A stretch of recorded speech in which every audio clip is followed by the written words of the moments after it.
Bien, mesdames, messieurs, cher Laurent, merci et bienvenue. Merci d'être là et bienvenue à cette conférence en ligne de ce soir sur les dendromicrohabitats. Euh, Avec Laurent, nous avons nommé le titre est À la découverte des dendromicrohabitats, des milieux indispensables à des milliers d'espèces. Et là, vous allez voir justement pourquoi on parle de milliers d'espèces. On ne va pas parler que d'abeilles, mais il est important qu'on traite ce sujet. Euh, Laurent se présentera, le docteur Laurent Larieux se présentera lui-même et je tiens à le remercier d'être présent. On a avec lui en 2020 lancé le cycle de conférences Abeilles sans frontières. C'était une journée passionnante avec différents intervenants francophones. Et là, justement, 5 ans après, on arrive à plus de 40 conférences. Donc, des sujets qui intéressent vraiment beaucoup de monde.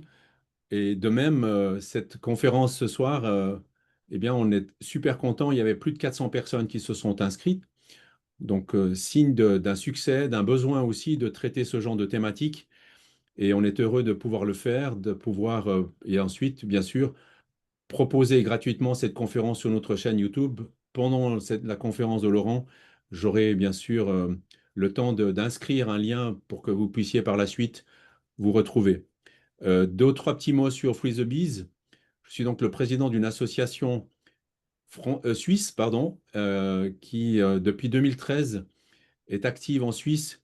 Le Free the Bees a pour mission principale d'aider l'abeille mellifère à retourner dans la nature. Et nous sommes bien sûr très intéressés par les dendromicrohabitats puisque l'abeille s'y loge ou s'y logeait et on espère toujours trouver des nouveaux habitats possibles dans les arbres puisque nous essayons de créer ces habitats pour que les abeilles retournent dans la nature, deviennent à nouveau indépendantes, recréent leur système ou redéveloppent leur système immunitaire.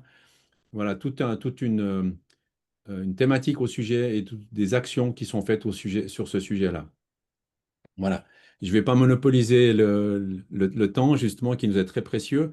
Je vais laisser le docteur Laurent Larieux prendre la parole. Et voilà, Laurent, je te passe le micro.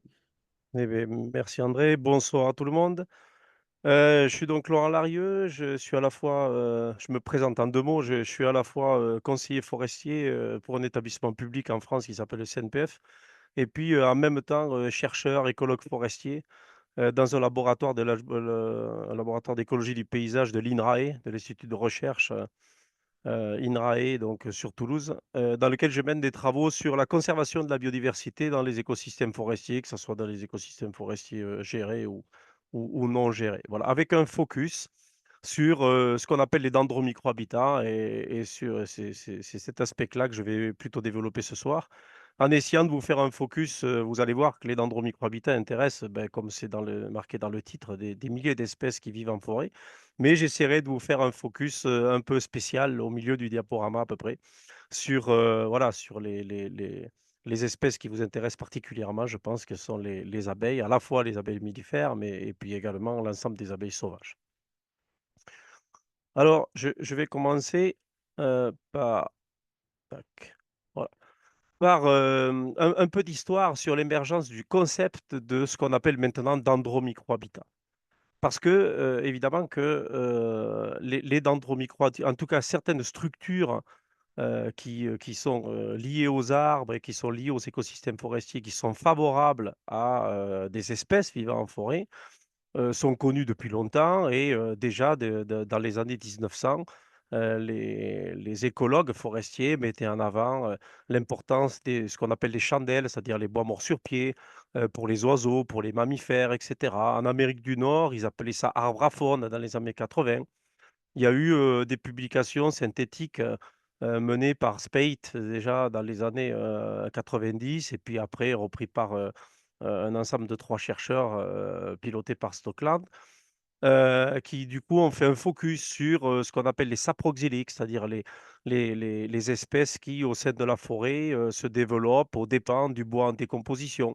Donc il y avait depuis très longtemps, un attrait pour certaines structures, qui paraissaient très importantes pour la vie, des espèces dans les milieux forestiers. Ceci étant dit, jusqu'à très récemment, Ben, on manquait un peu de vocabulaire et de définition commune. On ne savait pas trop ce qu'on appelait vraiment arbre habitat, arbre à faune, et cetera, et cetera.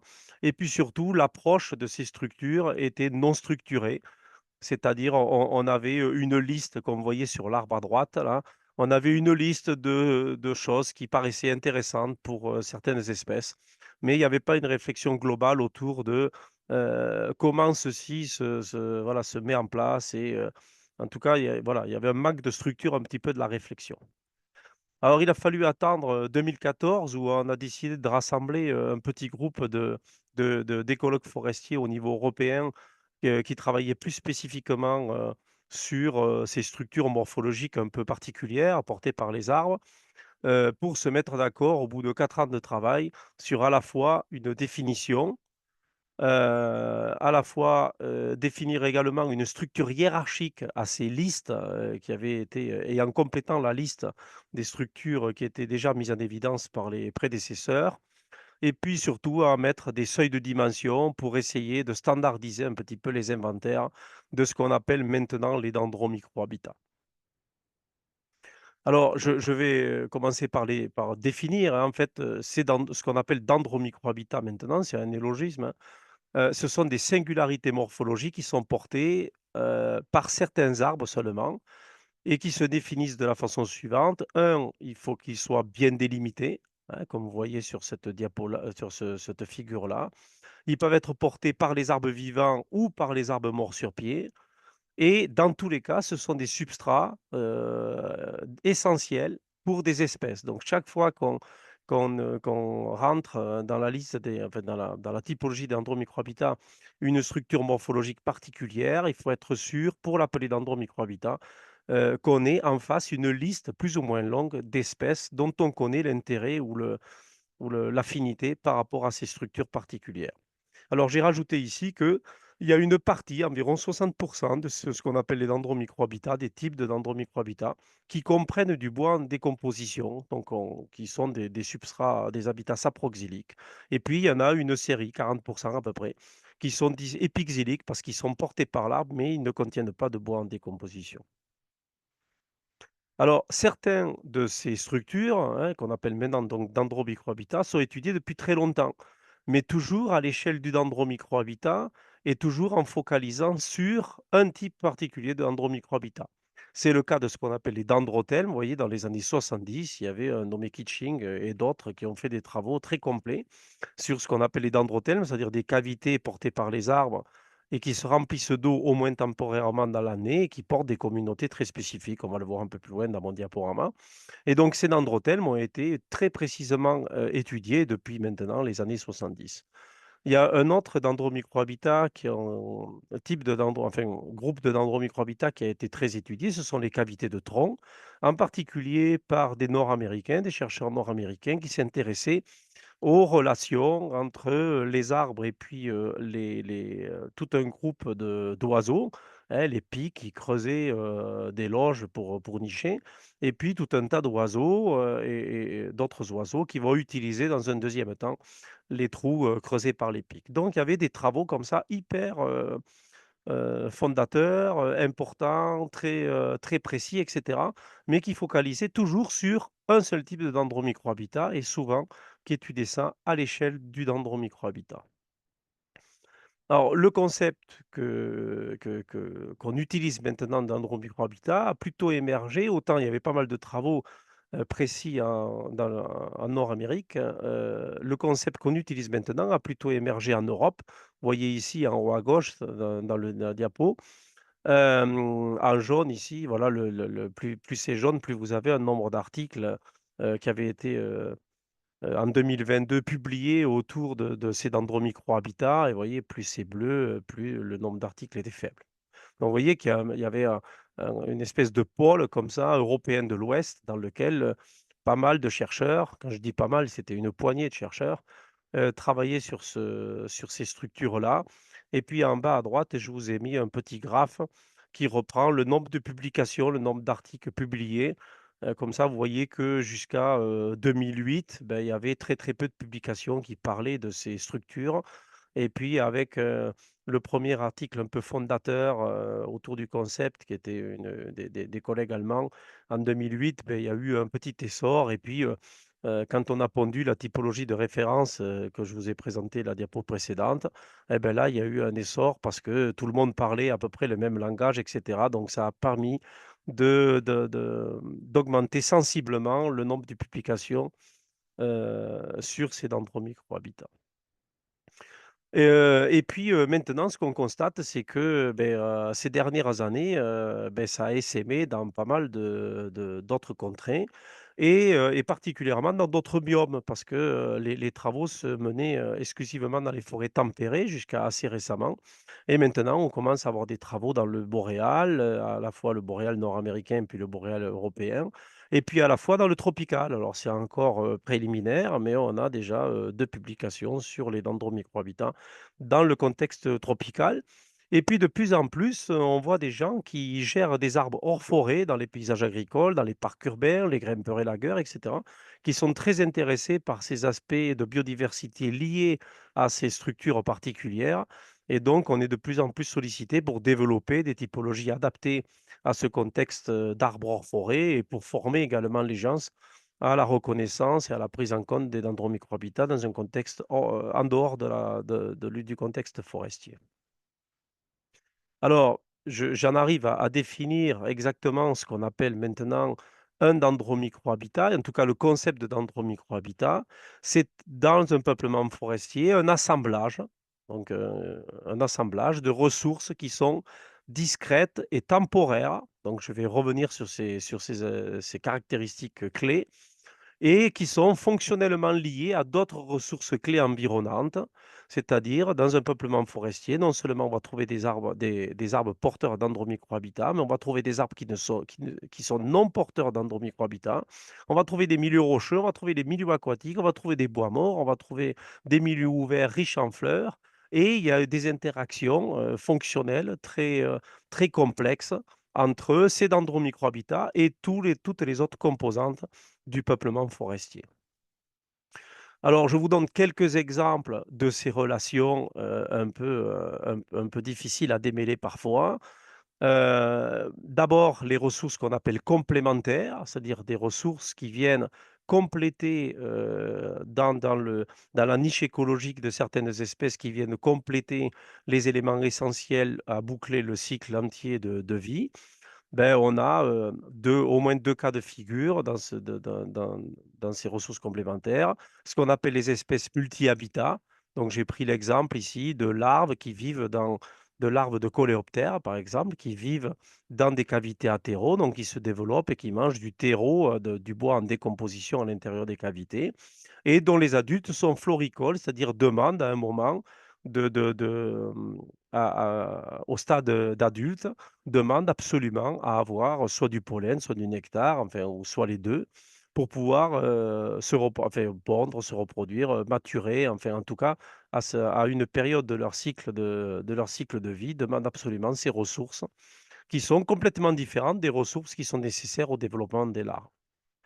D'autres cas en dessous, beh, les chauves-souris qui vivent dans les cavités, par exemple, eh beh, elles ont besoin et elles recherchent, le soir avant de partir en chasse, des milieux aquatiques pour pouvoir au moins s'hydrater. Parfois, elles chassent aussi au-dessus du plan d'eau et donc elles utilisent à la fois un dendromicrohabitat et puis une ressource de complémentation qui est un milieu aquatique.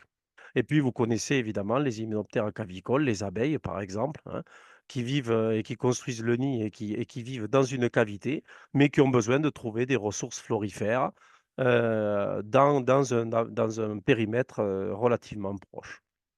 Donc là, ce sont des ressources complémentaires, mais il y a également le besoin pour un tas d'espèces de ressources supplémentaires, c'est-à-dire du ressource du même type, et donc de multiplier le même type de ressources à l'intérieur du même peuplement forestier. Alors là, je vous ai mis l'exemple de chauves-souris qui vivent, d'une espèce de chauve-souris qui vit, dans les cavités des arbres. Ben, le fait de pouvoir, avoir à disposition un réseau de cavités à l'échelle du peuplement forestier ou du massif forestier, mais ça permet de limiter l'impact de la prédation, ça réduit également le parasitisme dans les cavités et puis ça lui permet aussi à la colonie de mieux s'adapter à des variations météorologiques, c'est-à-dire de plutôt utiliser des cavités d'un certain type quand il fait plus froid ou quand il fait plus chaud, en tout cas de tenir compte des variations météorologiques et de pouvoir enfin, garder des conditions de vie les plus favorables pour elles. Alors, toutes les parties de l'arbre peuvent porter un dendromicrohabitat, que ça soit le pied, que ça soit le tronc, la première partie du tronc, que ça soit la deuxième partie du tronc, ce qu'on appelle la surbille, ou alors les charpentières, l'ensemble du houppier, c'est-à-dire l'ensemble de la couronne. Toutes ces parties-là sont susceptibles de porter dendromicrohabitat. Alors certes, il y a des dendromicrohabitats qui sont spécialisés, enfin qui sont exclusivement localisés dans le pied. Il y en a qu'on trouve plus spécialement dans le tronc. Et puis, il y en a comme les nids d'oiseaux, le bois mort dans le houppier, etc.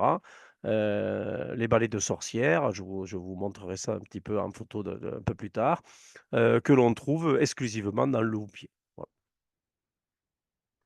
Alors là, je vais dérouler un petit peu les 7 grandes formes de Dendromicrohabitat pour que vous ayez une idée de la diversité des groupes de Dendromicrohabitat à l'intérieur de ces grandes formes. Alors, tout d'abord, les cavités.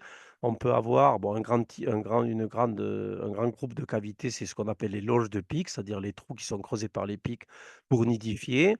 On a en bas à gauche les cavités attéraux, donc du bois qui est en train de se décomposer à l'intérieur de l'arbre.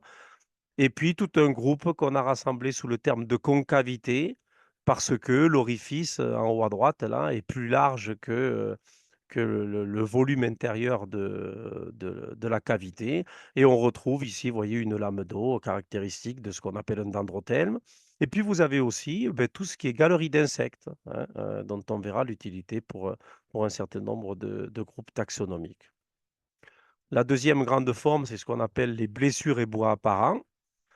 Et donc là, on a 2 grands groupes. On a, parfois quand la blessure ne met en apparence et ne met à disposition, des espèces, qui sont intéressées par ce bois, sans défense, mais seulement l'aubier, beh, c'est une forme de dendromicrohabitat. Et puis quand la blessure met à disposition des espèces associées à la fois l'aubier et puis le bois de cœur, beh, c'est un autre grand groupe de dendromicrohabitats. On a tout ce qui est bois mort dans le houppier. Alors, bois mort dans le houppier, c'est en fait, c'est un compartiment du bois mort, hein. On a l'habitude de dire que dans la diversité du bois mort, il y a au moins 3 compartiments dans un écosystème forestier. Il y a le bois mort gisant qui est au sol. Il y a le bois mort debout qu'on a appelé tout à l'heure chandelle. Et puis, il y a également ce qu'on appelle le bois mort perché, c'est-à-dire le bois mort qui reste dans le houppier, qui constitue une partie du houppier sec des arbres ou qui est perché comme ça dans le houppier. Bon, pour des questions pratiques, maintenant, on a l'habitude de l'inventorier plutôt dans les dendromicrohabitats, plutôt que dans le compartiment bois mort. Mais vous voyez qu'il y a une relation très, très fine entre les items de bois mort et puis le dendromicrohabitat. On a un certain nombre d'escroissances, alors soit des agglomérations de rameaux, comme le balai de sorcière que vous avez en haut à gauche, un ensemble de galles, hein, que vous avez là en haut à droite, des loupes et des chancres, tout ça rassemblé dans la grande forme qu'on appelle escroissance. Et puis, on a également une grande forme qu'on a appelée sporophore de champignons et dans lequel on a casé les myxomycètes, hein, dont vous voyez un exemplaire en bas à gauche là. En fait, ce ne sont pas des champignons, mais il est assez pratique de les caser dans cette grande forme qui rassemble l'ensemble des champignons et donc ces espèces d'organismes à cheval, enfin à mi-chemin entre des animaux et puis des champignons que sont les myxomycètes. Et donc, à l'intérieur de cette grande forme qui regroupe les champignons et les myxomycètes, mais on va distinguer parce que c'est important pour comprendre un petit peu la biodiversité qui est portée par l'arbre, enfin qui est hébergé par l'arbre qui est porteur de ces dendromicrohabitats-là. On va distinguer ben, les champignons pérennes, des champignons qui sont plutôt éphémères avec des polypores qui sont annuels, tout un ensemble de polypores résupinés là, qu'on désigne couramment comme, avec le terme croûte. Et puis également des agaricales charnus, c'est-à-dire des champignons à lamelles comme ça, qui ont des durées de vie d'une semaine ou de 15 jours, de 3 semaines et qui abritent également une grande diversité d'espèces. On a également une grande forme qu'on a appelée structure épiphytique et épixylie qui rassemble à la fois les lichens et les plantes épiphytes ou parasites. On a tout un ensemble qu'on appelle des microsols, que vous avez en haut à droite. Des dépôts alluviaux comme ça dans certaines, forêts riveraines ou au bord de lacs et puis, l'ensemble des nids, hein, qui constituent également des dendromicrohabitats.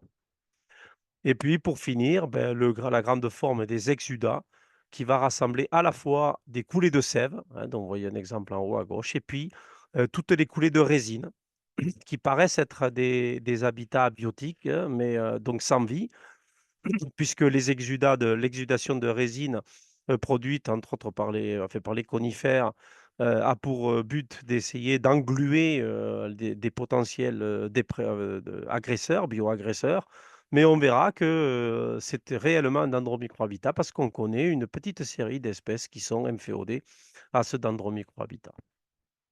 Alors, l'ensemble de ces dendromicrohabitats ben, jouent des rôles et des fonctions biologiques qui sont variées et qui vont conditionner la dépendance des espèces parce que on a des dendromicrohabitats qui, pour certaines espèces, vont servir exclusivement de gîte et seulement de gîte.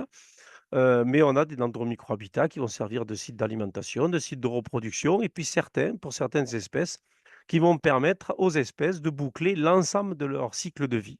Et donc on a une espèce de grandiade de dépendance aux dendromicrohabitats, depuis la simple fonction de gîte qui peut être éventuellement remplacée par une autre structure ou un autre élément de l'écosystème forestier, jusqu'à un dendromicrohabitat qui permet de mettre en place l'ensemble des fonctions et le cycle de vie complet des espèces. On a un lien là de dépendance qui est extrêmement fort entre les espèces qui habitent le dendromicrohabitat et ce dendromicrohabitat. Alors évidemment, ce degré de dépendance, il va dépendre à la fois du dendromicrohabitat, DMH, là, c'est l'abréviation de dendromicrohabitat, ce que vous voyez dans le titre, hein, et de l'espèce considérée. Alors, vous voyez à gauche une cavité athéro très évoluée. Évidemment que pour une martre des pins, eh beh, qui va se servir exclusivement de gîte, de cette cavité athéro, bah, si la cavité athéro n'est pas disponible, elle peut éventuellement aller prendre un gîte ailleurs, dans un autre, sous un bois mort, dans un milieu rocheux, et cetera. Par contre, ces cavités attéraux sont, l'habitat privilégié de certains coléoptères, comme l'osmoderme, le pique-prune, que je vous ai illustré en bas à droite, Osmoderma eremita, et qui boucle l'ensemble de son cycle de vie. Et là, cette espèce-là n'est pas capable, en tout cas, on ne connaît pas de population d'osmoderme qui se développe dans un autre contexte qu'une cavité athéro très évoluée. Et donc là, on a un lien de dépendance qui est extrêmement fort entre cette espèce-là de coléoptère et puis ce type de dendromicrohabitat qu'on appelle cavité athéro. Alors, ce qui est assez remarquable également, c'est que non seulement les dendromicrohabitats dépendent des caractéristiques de l'arbre et de l'environnement de cet arbre-là, parce que l'essence, certains traits de vie, ce qu'on appelle traits de vie, ce sont des caractéristiques propres à l'essence, c'est-à-dire à l'espèce d'arbre, le fait qu'elle soit longévive, le fait qu'elle soit feuillue ou qu'elle soit conifère, etc. Et l'âge et le diamètre de l'arbre, en même temps que l'environnement proche de l'arbre, la gestion forestière qui influe terriblement sur la genèse et sur la dynamique des dendromicrohabitats, et puis certains événements stochastiques comme les impacts de foudre, etc., vont influer terriblement sur la présence, la genèse, la dynamique, la durée de vie et les communautés qui sont associées aux dendromicrohabitats. Et dans l'autre sens, eh beh, on a certains dendromicrohabitats qui vont, influencer très fortement la vitalité et la durée de vie de l'arbre qui est porteur de ce même dendromicrohabitat. Par exemple, les champignons saproxyliques, donc les champignons décomposeurs du bois, que l'on va trouver, sont à la fois des dendromicrohabitats et donc dépendent de toutes les caractéristiques de l'arbre, etc., dont je parlais précédemment, mais vont influer terriblement en fonction de leur dynamique, etc., sur le cycle de vie de l'arbre et sa durée de survie. Alors, je vous ai dit dans la définition que ces dendromicrohabitats étaient des îlots de ressources temporaires. Alors ça, c'est très important. Vous allez voir pourquoi. La définition qui avait été donnée dans les années 2001 aux îlots de ressources temporaires par un nommé Finn, c'est à la fois des sites de haute qualité. On a vu le gradient de dépendance des dendromicrohabitats qui pouvait aller jusqu'à pouvoir être un habitat pour accomplir l'ensemble du cycle de vie. C'est un ces ressources temporaires sont limitées spatialement. Alors les dendromicrohabitats, comme ils sont portés par les arbres, ils sont nécessairement de petite taille, c'est pour ça qu'on les appelle microhabitats et la taille, elle est jusqu'à la dimension de l'arbre porteur et puis, ce qui est très important à avoir en tête, c'est que ces îlots de ressources sont temporaires et donc il y a plusieurs façons pour un dendromicrohabitat d'être temporaire. La première façon, c'est de disparaître quand on fait une exploitation forestière ou qu'il y a une perturbation majeure qui, comme, je sais pas moi, une crue, et cetera, qui fait partir, les arbres plus loin. En tout cas, bon, quand on évacue, l'arbre porteur dendromicrohabitat de la forêt, évidemment, il y a disparition des dendromicrohabitats qui le portaient. Il y a des façons plus subtiles. Une des façons plus subtiles, c'est l'évolution d'un dendromicrohabitat de type X en un type Y. Par exemple, je vous ai mis, là-dessous la série évolutive de ce qu'on appelle les bois sans écorce, c'est-à-dire, il faut imaginer ici que l'arbre a été frotté, par exemple, par un arbre voisin qui est tombé lors d'un coup de vent et donc vous avez disparition d'une partie de l'écorce. Si la plage d'écorce comme ça, enfin de bois apparent sans écorce est suffisamment grande, vous avez l'arbre a des grosses difficultés de recouvrir cette plage d'écorce et donc il y a un processus, il y a une colonisation par des espèces saproxyliques qui vont venir, le recycler le bois et en tout cas le décomposer et vous avez, inexorablement une progression de la cavité jusqu'à ce qu'on appelle des cavités attéraux, la phase 7 là, des cavités attéraux très évoluées dans lequel, tout le bois de cœur a été creusé par le processus de saproxylation qui est initié souvent par des champignons et des insectes et qui met en œuvre un certain nombre des décompositions des assemblages assez complexes d'insectes et de champignons, d'espèces, je voulais dire. Et donc, ce qu'on sait, c'est que, chaque fois que je passe de la phase 1 dans la même série dynamique, si je passe de la phase 1 à la phase 2, de la 2 à la 3, et cetera, je vais changer la composition des espèces qui habitent dans ce dendromicrohabitat. Donc quelque part, quand je passe de la phase 1 à la phase 2, je fais disparaître les espèces, en fait, le dendromicrohabitat qui correspond à cette phase 1 et je crée un nouveau dendromicrohabitat à la même place qui est le dendromicrohabitat de phase 2 d'évolution de la cavité. Et donc, quelque part, il y a une disparition et une apparition d'un nouveau type dendromicrohabitat avec un changement de communauté associée. Une autre façon un peu subtile de faire disparaître un dendromicrohabitat, c'est quand l'arbre vivant meurt, par exemple sur pied. Certes, il porte la même cavité, mais elle change de caractéristiques, et en tout cas microclimatique, et cetera et ça influence les communautés associées. Donc quelque part, c'est comme si on supprimait un dendromicrohabitat qui existait avant et qu'on recrée un nouveau dendromicrohabitat. Une autre façon, c'est, là je vous ai pris l'exemple du polypore soufré, qui est un polypore annuel. Quand il est frais, il intéresse certaines espèces et quand il est en cours de décrépitude, quelques semaines après, en fait, il intéresse d'autres espèces. Quelque part aussi, là j'ai fait disparaître l'habitat numéro 1 pour, au même endroit, proposer un dendromicrohabitat de type 2. Et enfin, le côté, temporaire d'un dendromicrohabitat, s'applique quand on a une période utile du dendromicrohabitat et c'est vraiment le cas de ce qu'on appelle les dendrothelmes, donc ces cavités qui se remplissent d'eau. En fait, ce qui intéresse les espèces liées aux dendrothelmes, c'est la lame d'eau. Quand je fais disparaître la lame d'eau, une grosse partie la majeure partie des espèces qui sont inféodées aux dendrothelmes disparaissent temporairement jusqu'à qu'une une pluie, par exemple, ou un écoulement d'eau le long du tronc, vienne remplir la cavité, recrée un dendrothelme efficace, utile pour les espèces associées.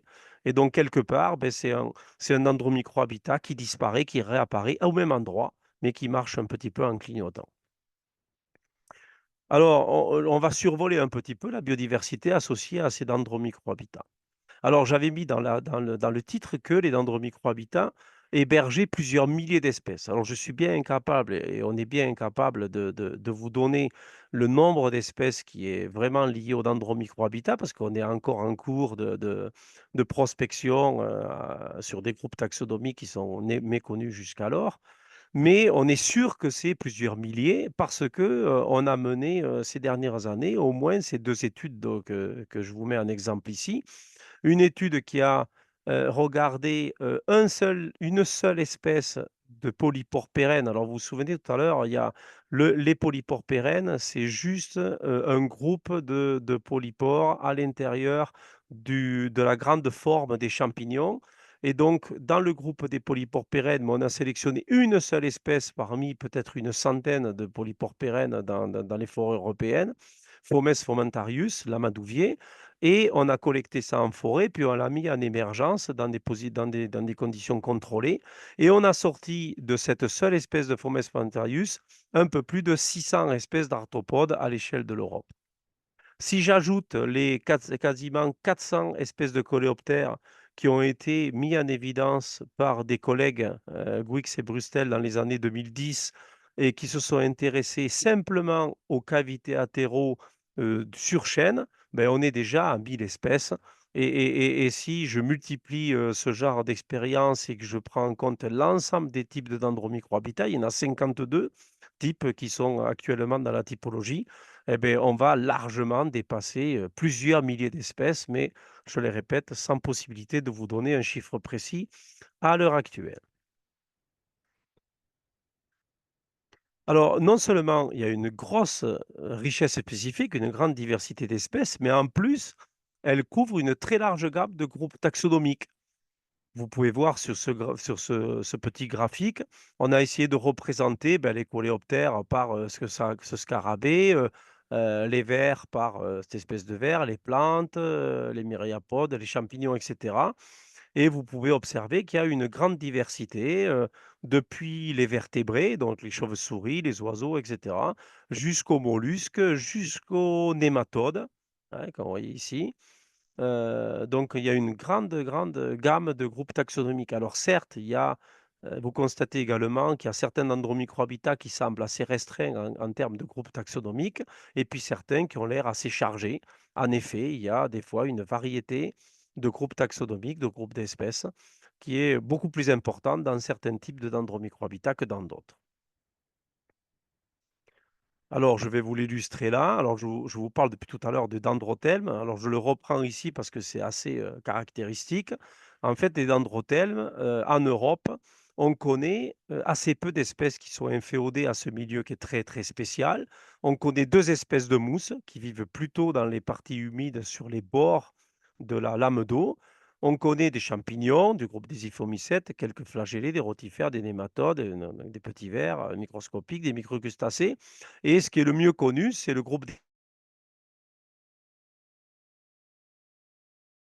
d'Europe qui vit dans les dendrothèmes et ce sont exclusivement des diptères.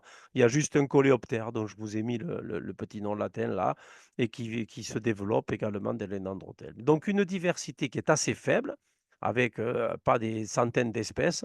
Par contre, ce qui est remarquable, c'est que 50% des espèces d'insectes que l'on connaît dans les dendrothèmes sont strictement associées à ce dendromicrohabitat et ne vivent pas dans un autre contexte que dans un dendromicrohabitat. Alors, je vous ai mis un autre exemple de dendromicrohabitat avec une faible richesse associée, mais très spécifique. Ce sont les coulées de résine. Hein, je vous disais tout à l'heure que les coulées de résine sont normalement produites par l'arbre pour essayer de bloquer l'arrivée de décomposeurs, hein, pour essayer de réduire l'impact des décomposeurs sur le bois qui est mis à nu. Mais on connaît néanmoins une vingtaine d'espèces de champignons du groupe des ascomycètes qui se développent exclusivement dans les coulées de résine.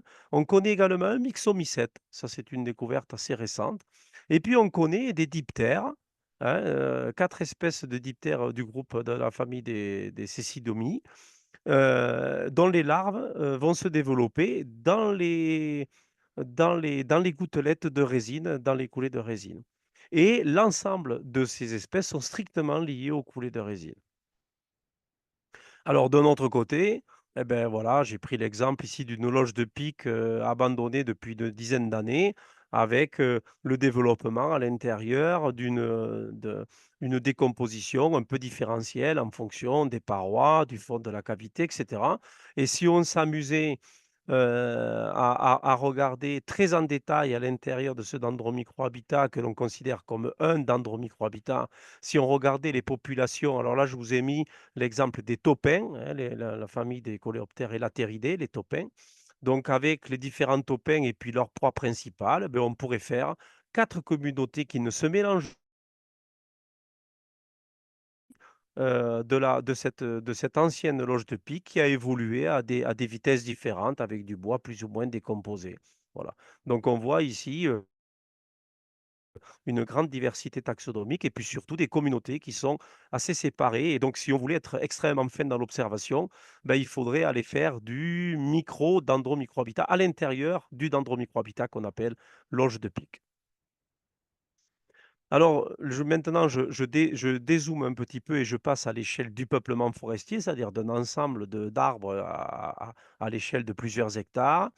Ce qu'on a, relativement bien étudié ces dernières années et ce qu'on a mis en évidence, c'est que l'augmentation de l'offre de la ressource en dendromicrohabitat, était toujours, se caractérisait toujours par une augmentation des communautés, qui sont associées au dendromicrohabitat. Donc plus il y en a, plus c'est intéressant pour les espèces. Là, je vous ai mis une étude sur les coléoptères saproxyliques. On s'aperçoit que ça soit dans les forêts de chênes, de hêtres, en montagne, en plaine, des forêts de pins, des forêts mixtes de sapins et d'épicéas, beh, quand j'augmente la densité de dendromicrohabitat sur cet axe-là, des X-là, quand je l'augmente, beh, parfois, et puis ça dépend du dendromicrohabitat, mais parfois, c'est ce qu'on appelle la richesse spécifique, c'est-à-dire le nombre d'espèces qui augmente, parfois des espèces communes, parfois des espèces rares, parfois c'est juste l'abondance qui a c'est un effet significatif sur l'abondance, et cetera. Alors, on n'a pas un effet constant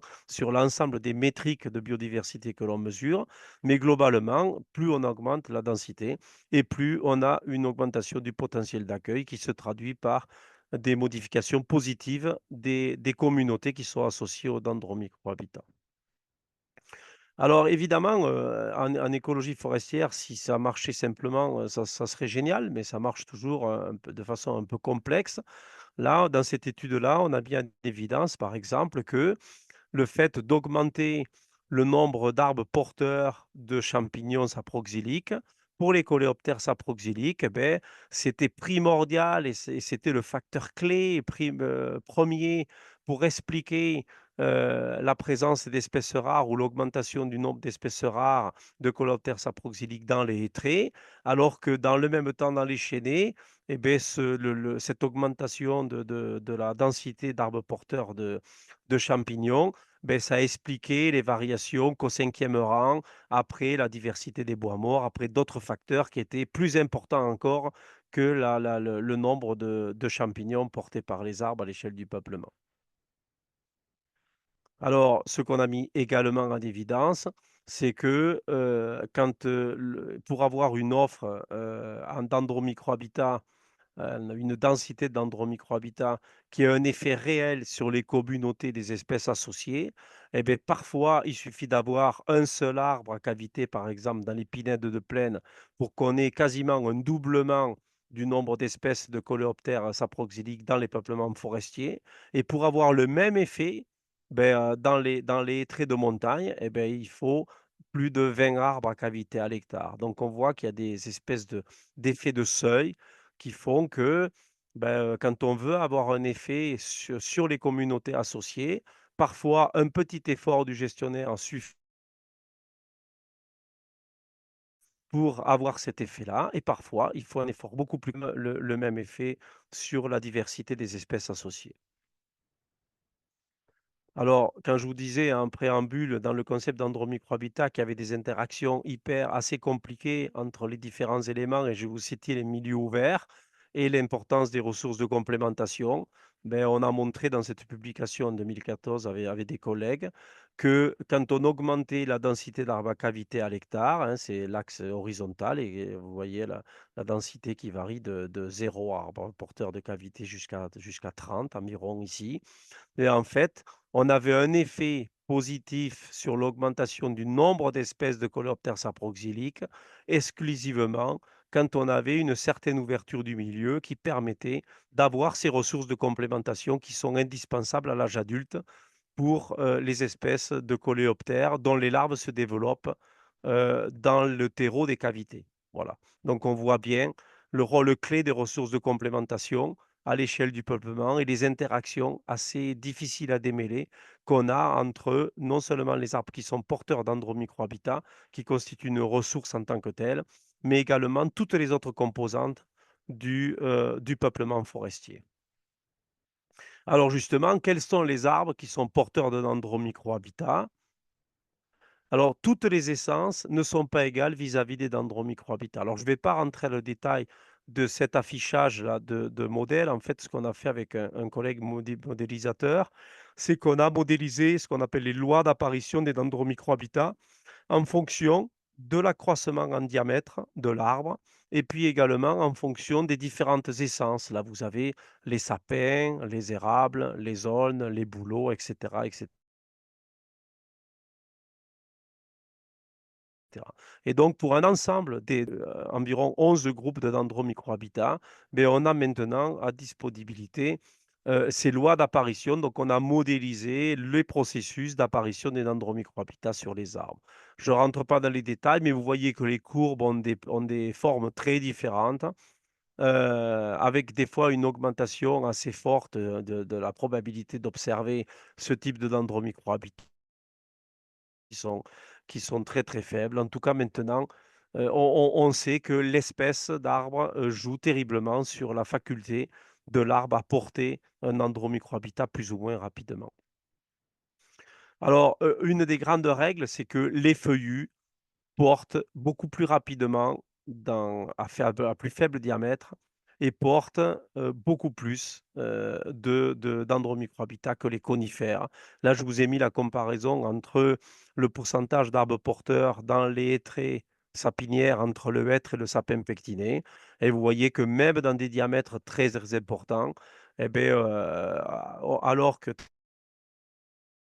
100 des hêtres qui Excuse-moi, ont Laurent. oui, pardon? Juste, je t'interromps. On a parfois des coupures du son. Ah, Je pense que à court terme, tu peux rien faire. Est-ce oui, qu'éventuellement, tu coupes peut-être la vidéo qui te présente toi à l'écran? Ça pourrait dégager un tout petit peu de bande oui. passante. D'accord, je peux faire ça. C'est Essayons ça. c'est bizarre, mais OK, je vais, couper la vidéo. Tac, je l'ai coupée. Essayons comme ça. Voilà, essayons comme ça. Et donc du coup, vous voyez sur ce graphique que le hêtre, ben, il arrive, à porter, assez rapidement, dès les diamètres 20-25 de diamètre à hauteur de poitrine, il arrive à porter des dendromicrohabitats, ce qui est pas le cas chez le sapin pectiné qui dans les petits diamètres, il y a très peu d'arbres porteurs. Et puis dans les gros diamètres, mais la le quasiment 100 des arbres de plus de 90 centimètres de diamètre, dans ces hêtraies sapinières non exploitées, j'ai oublié de préciser que ce sont dans des forêts non exploitées, donc des processus naturels observés dans des forêts qui ne sont pas exploitées depuis, plus de 100 ans. Ben 100 des hêtres vont porter au moins un dendromicrohabitat, alors que seulement 70 du sapin pectiné vont porter un dendromicrohabitat. Voilà, donc une grosse différence entre les feuillus, et les conifères. Alors, une autre différence aussi, c'est ce qu'on appelle les patrons de co-occurrence. Alors là aussi, je ne vais pas rentrer dans le détail des graphiques, mais juste pour vous montrer, vous avez les feuillus,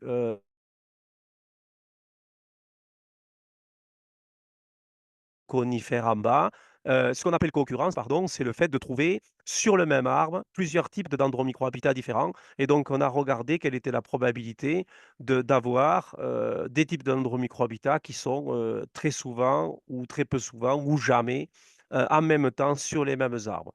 Alors, regardez juste les cases qui sont les plus noires, c'est les co-occurrences les plus positives, dans lesquelles il y a très très forte probabilité, quand on en trouve un, de trouver l'autre qui est associé. Et vous voyez que les cases noires sont très représentées chez les feuillus, alors qu'il y a simplement quelques cases noires dispersées chez les conifères. Donc, on a beaucoup plus de co-occurrence chez les feuillus que chez les conifères, par exemple. Encore une différence assez fondamentale entre les conifères et les feuillus au sens large par rapport aux dendromicrohabitats.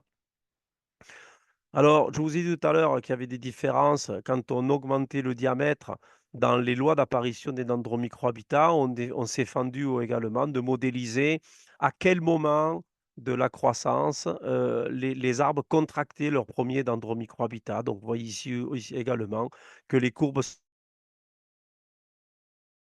pour une même espèce qui est Fagus sylvatica, ici, qui est le hêtre commun.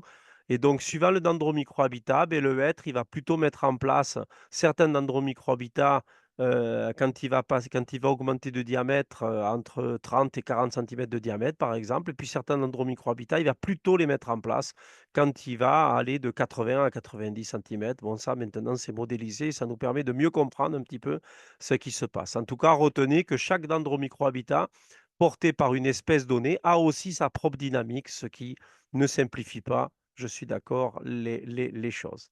Alors, je vous parle depuis tout à l'heure des diamètres. Juste un petit graphique pour vous montrer que les très gros arbres jouent un rôle déterminant pour la disponibilité en dendromicrohabitat. Alors, ce graphique, je vous donne quelques clés pour le lire. En vert, les colonnes en vert, les histogrammes en vert, c'est l'ensemble des sapins qu'on a observés dans ces forêts mixtes de hêtres et de sapins. Ici, vous avez le nombre, la densité à l'hectare d'arbres. Ici, à droite, vous avez le pourcentage d'arbres porteurs dendromicrohabitat. Et vous voyez cette courbe bleue que, bien qu'il y ait énormément de petits sapins, de petits diamètres, en dessous de 17,5, mais la proportion d'arbres porteurs est vraiment très très basse. Et plus je progresse dans les classes de diamètre de plus en plus gros, et plus la proportion d'arbres porteurs croît de façon exponentielle, jusqu'à atteindre 60-70% des arbres porteurs quand je dépasse 80, enfin, 1 mètre de diamètre. Voilà. Et du coup, ça c'est la courbe rouge qui nous le montre, bien que les très gros arbres soient, même dans les forêts naturelles, en densité beaucoup plus faible que les arbres de petite dimension, eh bien, ils contribuent de façon significative au nombre d'arbres porteurs et à la densité de dendromicrohabitats dans les forêts. Alors non seulement ils jouent un très grand rôle sur la densité dendromicrohabitats, mais ils jouent également un très grand rôle sur la diversité. Parce que dans la même étude, on a montré que seuls les arbres de plus de 65 ou de plus de 100 de diamètre portaient toute la diversité des dendromicrohabitats. Les arbres de petite dimension, sur ces arbres de petite dimension, on n'observe pas un certain nombre de dendromicrohabitats qui jamais sont observés donc sur ces arbres-là. Voilà. Alors, je vous ai parlé du diamètre parce que souvent, dans nos études, on prend le diamètre de l'arbre parce que c'est assez rapide à prendre le diamètre d'arbre, donc ça permet de faire des inventaires sur des grandes quantités d'arbres. Mais on s'est intéressé avec des collègues tchèques qui faisaient des carottages d'arbres et qui, en même temps que d'observer les dendromicrohabitats, prendre le diamètre et l'essence, prenaient également une carotte d'arbre pour un tas de raisons scientifiques, mais ce qui leur permettait aussi d'avoir l'âge de chacun des arbres observés.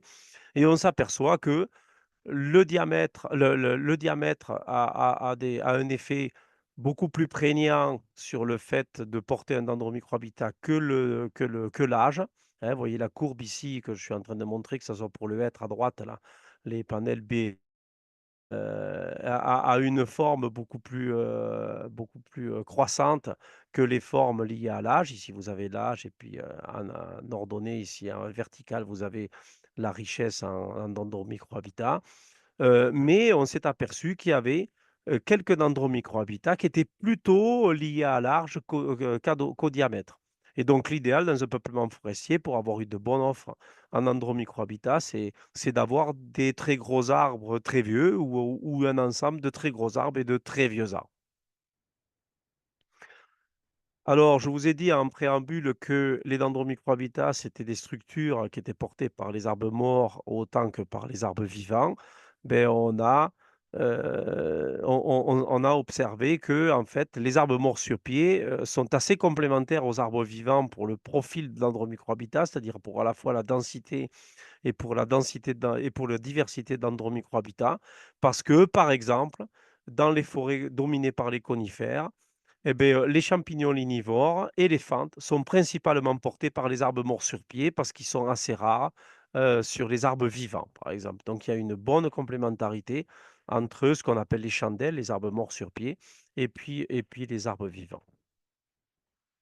Alors là, je vous ai mis ce petit graphe, pour vous montrer que ça, c'est une étude qu'on a menée assez récemment et on s'est aperçu que ces arbres porteurs d'Andromicrohabitat dans les forêts, subnaturelles, donc non exploitées depuis longtemps, ne sont pas distribués au hasard spatialement. C'est-à-dire, il y a des dendromicrohabitats qui sont plutôt groupés, des dendromicrohabitats qui sont plutôt dispersés, naturellement dispersés. Et donc, on veut travailler un peu plus cet aspect-là parce que non seulement dans les forêts congères, il faut garder des arbres porteurs d'andromicrohabitat, mais pour le bien, il faudrait les garder à la bonne place. Voilà, donc ces travaux-là contribuent à nous éclairer sur la façon de procéder convenablement dans les forêts qu'on exploite. Alors, je vous ai mis quelques diapos pour sortir un petit peu de la forêt et pour parler d'arbres hors forêt, des arbres qui sont en général gérés dans un contexte agricole ou dans un contexte de parc. Parce que on s'aperçoit que par exemple, dans cette étude où on regardait, la diversité et la quantité d'endromicrohabitats portés par les lisières de champs et de prairies, dans un paysage agricole et forestier, et beh, en fait, la lisière, avait une densité d'arbres porteurs d'endromicrohabitats qui était significativement supérieure à ce qu'offrait le bois à l'intérieur à l'intérieur de la forêt, par exemple.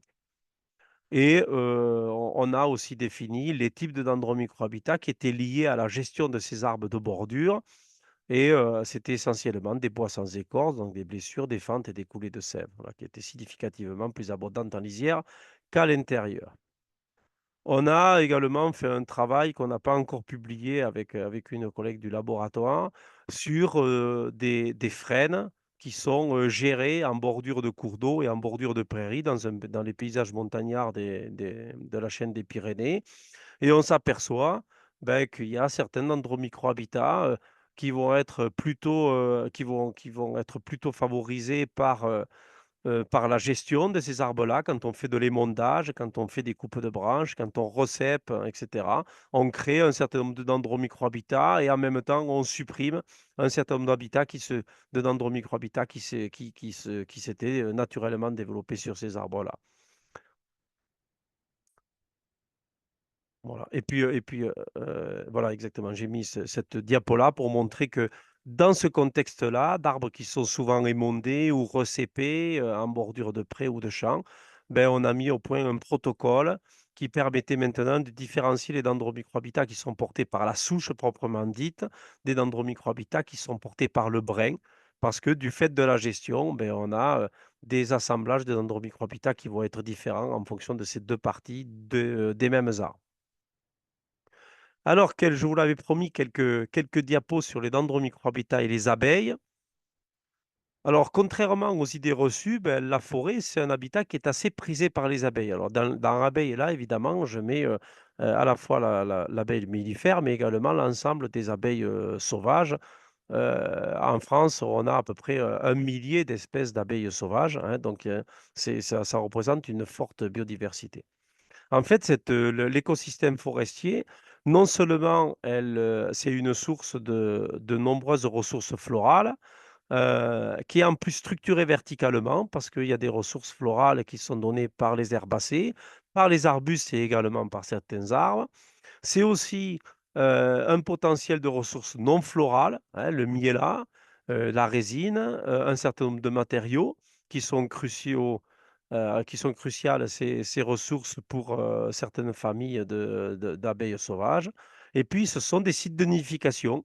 Hein, on pourrait citer le bois mort, les cavités dans les arbres, le sol nu des galettes de Chablis, que je vais illustrer un peu plus tard, et qui sont aussi des sites de nidification qui sont importants pour un certain nombre de ces groupes d'abeilles sauvages.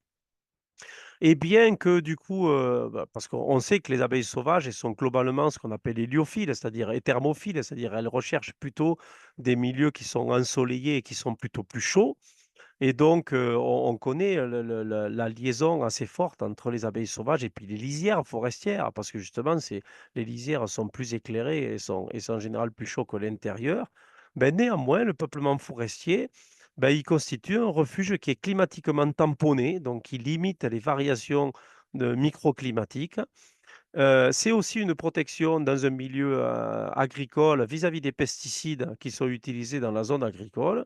Et puis, il y a certaines études qui ont mis en évidence que ça donnait également une espèce de repère. La canopée, serve de repère pour des sites d'agrégation et de reproduction de certaines abeilles sauvages. Alors j'ai essayé de lister les dendromicrohabitats, dont on connaît la relation avec les différents groupes d'abeilles. Alors je les ai, comment dire? Regroupés, les abeilles sauvages, en plusieurs catégories. Alors on peut, différencier les espèces qu'on appelle fouisseuses, c'est-à-dire qui creusent elles-mêmes leur nid dans le sol.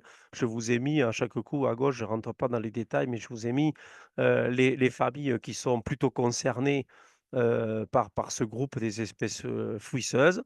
Ben, la galette de Chablis, c'est-à-dire l'arbre renversé en forêt, offre à la fois des entrelacs racinaires, avec de la terre résiduelle qui est extrêmement favorable à ces abeilles-là, et puis également la partie décapée, hein, qui du coup n'a plus de matière organique, n'a plus d'humus, et cetera, qui est une partie de sol nu, est affectionnée également par un certain nombre de ces abeilles sauvages pour y construire leur nid.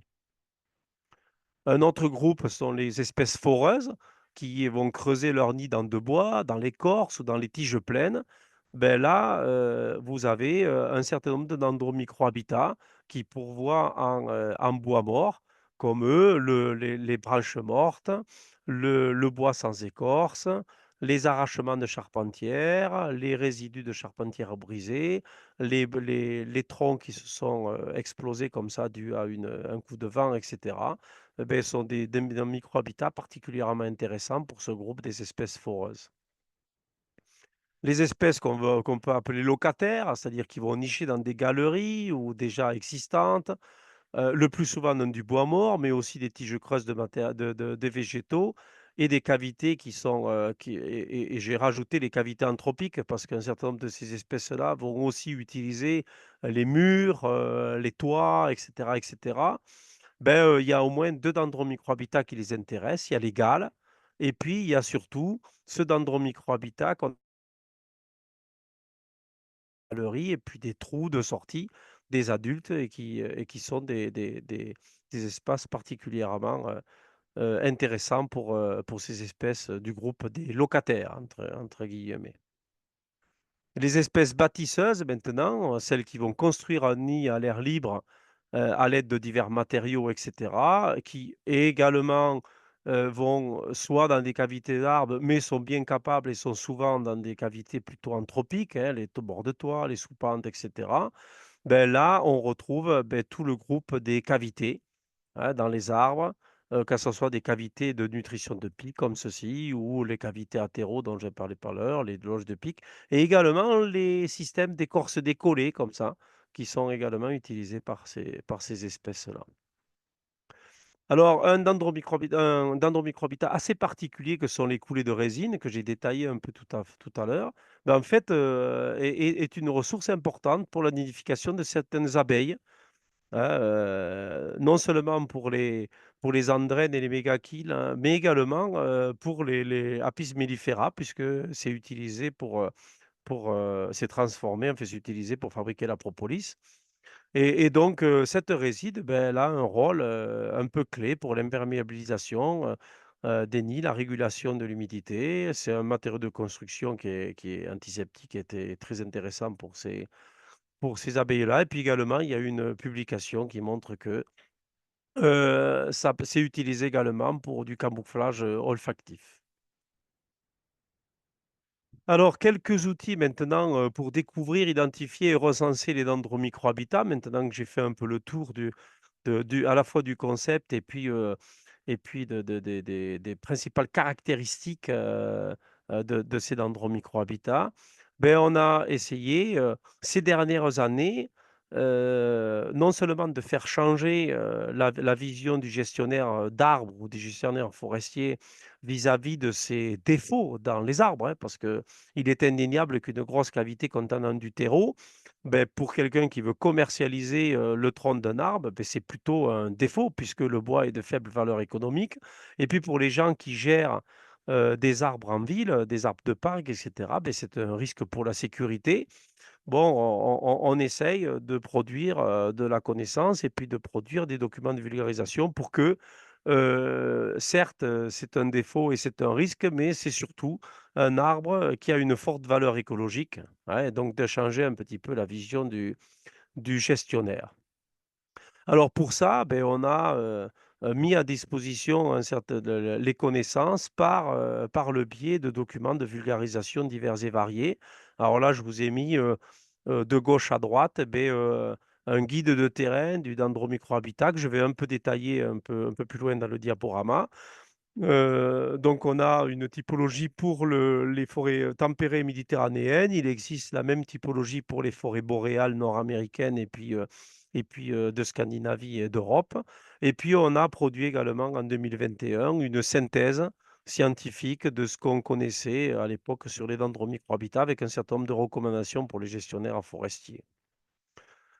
Alors, je vais vous détailler ce guide de terrain pour vous donner l'envie d'aller le télécharger gratuitement sur le site dans lequel on le met à disposition. D'ailleurs, il est en disposition en plusieurs langues, hein, en 7 ou 8 langues maintenant. Et donc, vous pouvez aller télécharger la langue de votre préférence.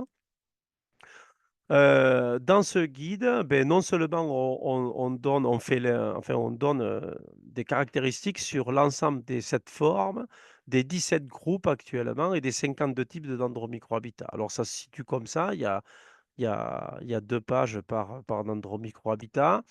Il y a, la définition, les seuils qu'il faut employer pour leur caractérisation, qui permettent la standardisation des inventaires et le suivi, dans le temps de ces communautés d'endromicrohabitat.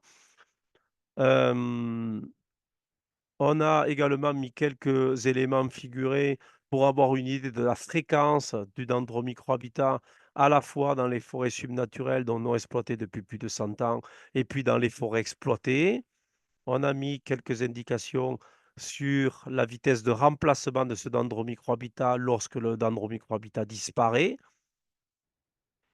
On a indiqué de façon non exhaustive et très schématique, eh beh, les principaux groupes taxonomiques qui sont associés à ce dendromicrohabitat par des petits figurés que vous voyez là. Et puis on finit par quelques anecdotes pour pouvoir, compléter un petit peu l'information. Dans le guide, on a aussi indiqué certains dendromicrohabitats qui sont des réels dendromicrohabitats, mais qui sont difficiles à observer en routine à cause soit de leur petite taille ou de la localisation. Par exemple, c'est le cas des nids des vertébrés ou de leur présence éphémère. C'est le cas des myxomycètes qui apparaissent sur des périodes assez courtes. Et donc, quand on arrive dans une mauvaise période, ben, il est difficile d'observer ces myxomycètes. Voilà. C'est dans le cadre d'observation de routine pour éviter de passer du temps à regarder dendromicrohabitats qui ont ces caractéristiques-là. On peut les oublier quand on n'est pas dans un relevé exhaustif, quoi. Alors, comme outil, on a aussi produit 51 petites vidéos sur YouTube, tout un ensemble que vous pouvez aller visualiser. Alors, on a choisi de faire des formats extrêmement courts. C'est entre, disons, 30 ou 40 secondes, et puis les plus longues doivent faire moins de 2 minutes.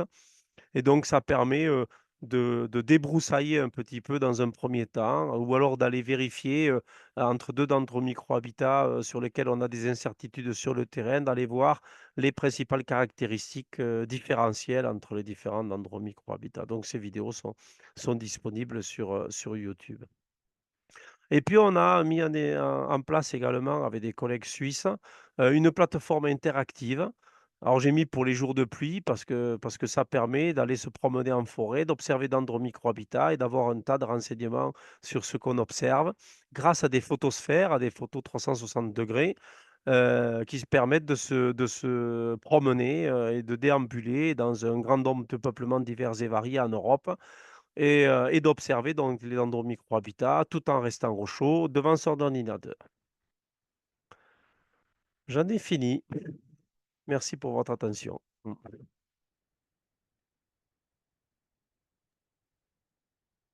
Voilà. je remets ma vidéo. Hop là. Oui, bien sûr, bien sûr.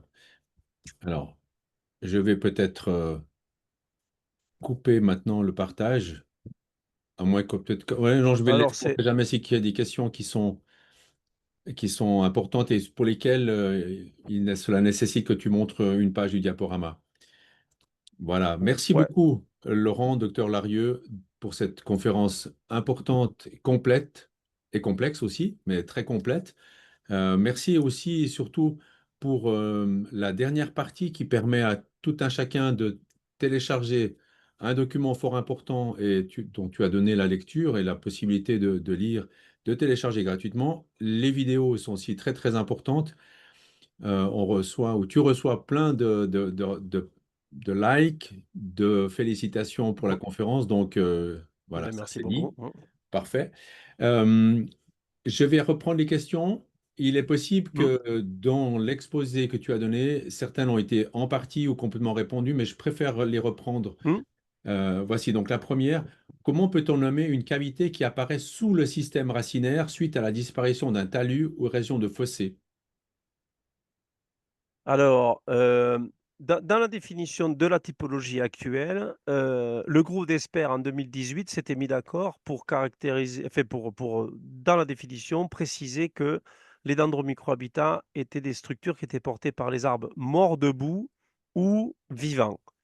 Donc, normalement, tout ce qui est en dessous des racines, tout ce qui est lié aux arbres qui sont tombés au sol, etc., ne sont pas inclus dans la typologie actuelle des dendromicrohabitats. Ceci étant dit, j'ai donné quelques exemples, moi, d'arbres renversés, de galettes de Chablis, etc., parce que dans mes propres études, j'inventorie aussi les dendromicrohabitats, la même liste, sur les arbres morts couchés, parce que comme je fais pas mal de comparaisons entre ces communautés dendromicrohabitats et puis des inventaires taxonomiques par piégeage, etc., qui sont, ce complément d'information est hyper important pour moi pour pouvoir faire des statistiques entre les deux compartiments. Voilà.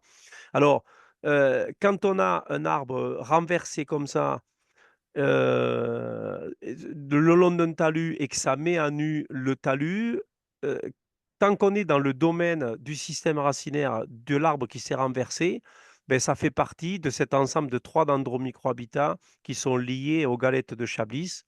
Donc le premier dendromicrohabitat lié aux galettes de Chablis, beh, c'est l'entrelacs racinaire, c'est la partie, qui devient verticale du système racinaire. La deuxième partie, beh, c'est les parties décapées dont je parlais tout à l'heure et qui sont cruciaux non seulement pour les abeilles, mais aussi pour un certain nombre de mousses, pionnières. Et puis la troisième partie qui n'existe pas toujours, beh, c'est la cuvette qui s'est formée, à l'endroit de l'arrachement et qui, sur les terrains argileux par exemple, se remplit d'eau et sont des sites de ponte pour un certain nombre de batraciens. Voilà. Parfait, merci beaucoup. A-t-on des indications sur les seuils en fonction des dendromicrohabitats à conserver pour influencer positivement une population? Quelques exemples d'espèces seraient intéressants: oiseaux, chiroptères, insectes. Merci. Alors, des seuils de dimension d'Andromicrohabitat ou des seuils de quantité d'Andromicrohabitat à l'hectare, par exemple? C'est Alors, plutôt ça, je crois. des seuils à conserver. Alors, je peux pas. Est-ce qu'éventuellement la personne, équipe sauvage, pourrait vous donner Alors, ouais, le- je je vais vais vous, je vais répondre, vous je vais donner la répondre aux possibilité de deux. permettre de parler. Éventuellement, ça permettra. Ouais, sinon, je vais répondre aux deux alternatives, hein. Oui. C'est-à-dire les seuils, vous avez vu que dans la typologie, il y a des seuils de prise en compte des dendromicrohabitats. Ça ne veut pas dire qu'en dessous du seuil qu'on préconise, qui des fois est 10 centimètres, 20 centimètres, des choses comme ça ne veut pas dire que cette singularité morphologique n'a aucun intérêt pour la biodiversité. Mais on a souhaité mettre des seuils de détection qui étaient faciles à appréhender pour tout un chacun et qui étaient suffisamment, gros pour éviter d'avoir un trop fort effet observateur. C'est-à-dire que 2 observateurs passent dans le même peuplement et aient un inventaire complètement différent de dendromicrohabitat. Voilà. Donc ça, je réponds au seuil des dendromicrohabitats de prise en compte.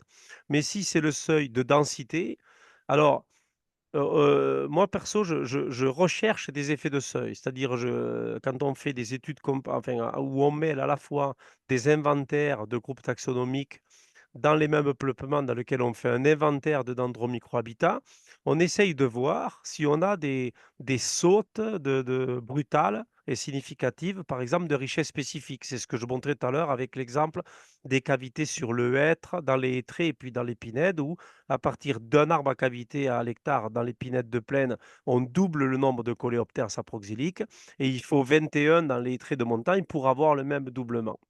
Alors le problème qu'on a, c'est qu'évidemment en écologie forestière, rien n'est simple et que dans certaines études, beh, on trouve un seuil pour les chauves-souris qui est différent du seuil pour les coléoptères, différent du seuil pour les nématodes et puis différent du seuil pour les lichens.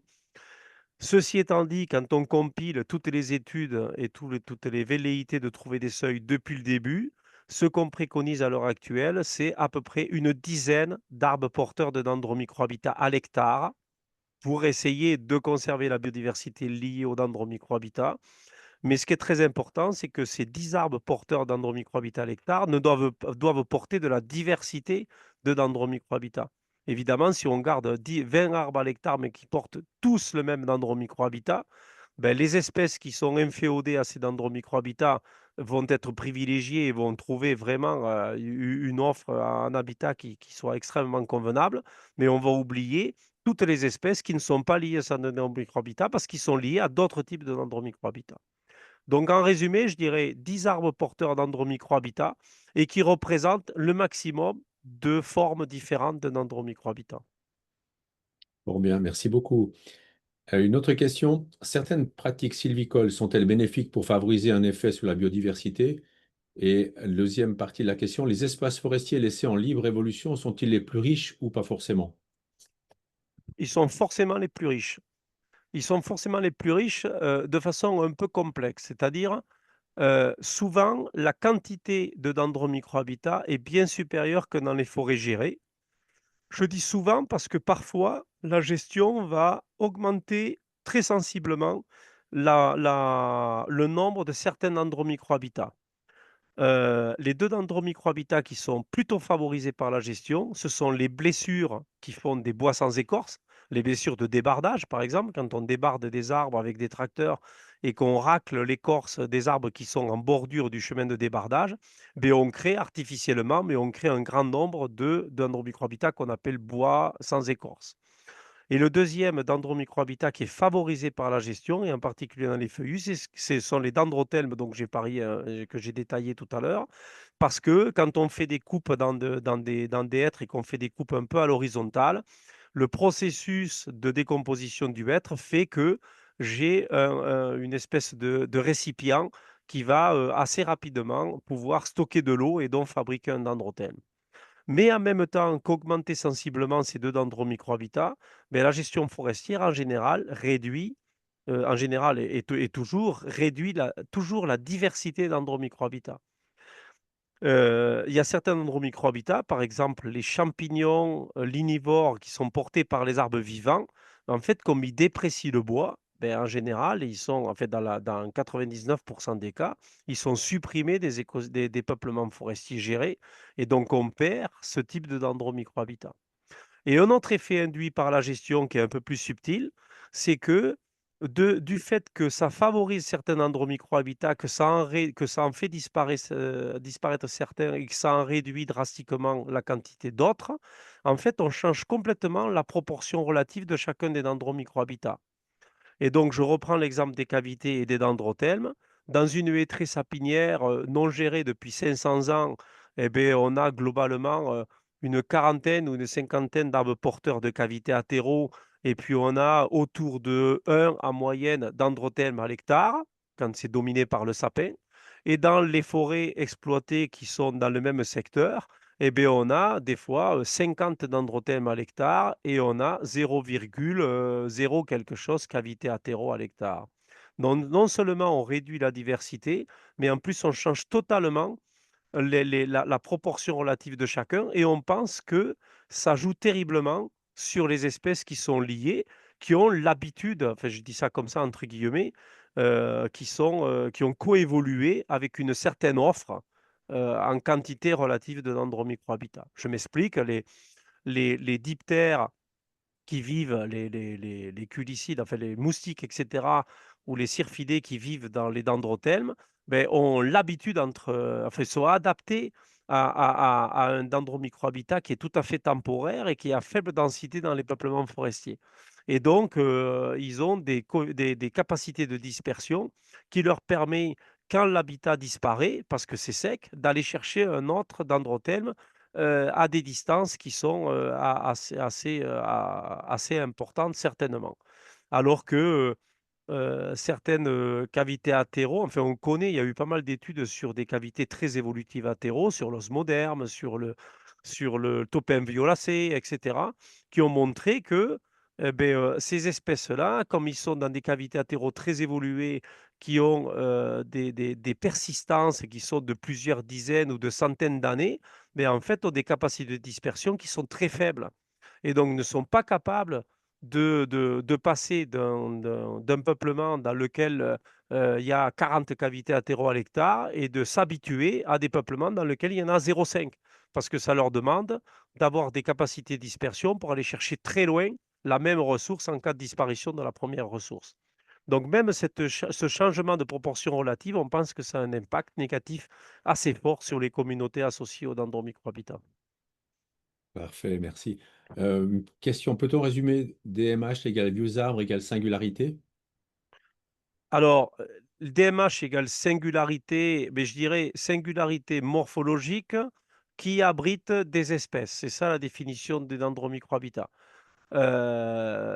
Si un arbre porte une singularité, mais qu'on ne connaît absolument pas de liste d'espèces qui utilisent cette singularité, ce n'est pas un dendromicrohabitat.